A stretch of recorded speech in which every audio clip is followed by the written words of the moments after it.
హైదరాబాద్లో కీలక సమావేశం జరుగుతోంది. 13 పార్లమెంటు స్థానాలపై కాంగ్రెస్ ఇన్ఛార్జ్ దీపా దాస్ మున్షి అభిప్రాయాలు సేకరిస్తున్నారు. పార్లమెంటు నియోజకవర్గాల వారీగా డీసీసీ అధ్యక్షులు, ఎమ్మెల్యేలు, పోటీ చేసిన అభ్యర్థులతోటి ఈ సమావేశం నిర్వహిస్తున్నారు. దీపా దాస్ మున్షి టికెట్ల కేటాయింపుపై పార్లమెంటు సెగ్మెంట్ల వారీగా ఒక్కొక్కరిని పిలిచి అభిప్రాయ సేకరణ చేస్తున్నట్టుగా తెలుస్తోంది.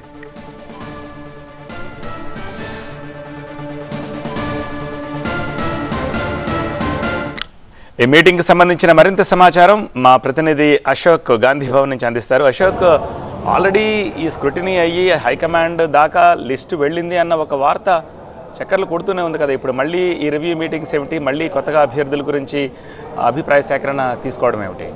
సత్య, ఆల్రెడీ లిస్టు వెళ్ళినప్పటికీ కూడా చాలామంది కొత్త వాళ్ళు జాయిన్ అవుతున్నారు. అలాగే చాలామంది అభ్యర్థులు కాంగ్రెస్ పార్టీకి సంబంధించినటువంటి సీనియర్ నాయకులు కూడా పోటీలో ఉన్న నేపథ్యంలో గతంలో ఏ విధంగా అయితే పీసీసీ వ్యవహారానికి సంబంధించి, పీసీసీ ఎలక్షన్కి సంబంధించి ఏ విధంగా అయితే అభిప్రాయ సేకరణ జరిగిందో అదేవిధంగా అభిప్రాయ సేకరణ చేయాలని చెప్పి హైకమాండ్ భావించినట్టుగా తెలుస్తుంది. అందులో భాగంగానే దీపదాస్ మున్షి ఇక్కడ మీటింగ్స్ని ఏర్పాటు చేసుకున్న పరిస్థితి మనకు కనిపిస్తుంది. ప్రతి 13 నియోజకవర్గాలకు సంబంధించిన దానిపైన, 13 పార్లమెంట్ సెగ్మెంట్ సంబంధించిన దానిపైన అక్కడ పోటీ చేసినటువంటి, ఓడిపోయినప్పటికీ కూడా అక్కడ పోటీ చేసినటువంటి కాంగ్రెస్ నాయకులకు సంబంధించి, అలాగే డీసీసీ అధ్యక్షులకు సంబంధించి ప్రతి ఒక్కరి దగ్గర నుంచి కూడా అభిప్రాయ సేకరణ జరగాలని చెప్పి ఆ లిస్ట్ని అటు హైకమాండ్కి పంపించాలని చూస్తుంది. అందుకే ఈరోజు సాయంత్రం జరగాల్సినటువంటి సీఈసీ మీటింగ్ కూడా క్యాన్సిల్ అయినట్టుగా మనకు వార్తలు అయితే కనిపిస్తున్నాయి. సో సీఎం అక్కడికి వెళ్తారా లేదా అనే దానిపైన కూడా ఇప్పటికి కూడా క్లారిటీ లేదు. సో ఇక్కడ ఈ మీటింగ్స్ జరిగిన తర్వాత, పూర్తి స్థాయిలో అభిప్రాయ సేకరణ జరిగిన తర్వాత ఆ లిస్ట్ని అటు హైకమాండ్కి పంపించే అవకాశం మనకు కనిపిస్తుంది. చాలా ప్రాంతాలలో 13 ప్రాంతాలకు సంబంధించి కేవలం ఒక 4-5 ప్రాంతాలకు సంబంధించి మాత్రమే ఏకాభిప్రాయం ఉంది. మిగతా అన్ని ప్రాంతాలకు సంబంధించిన దానిపైన కూడా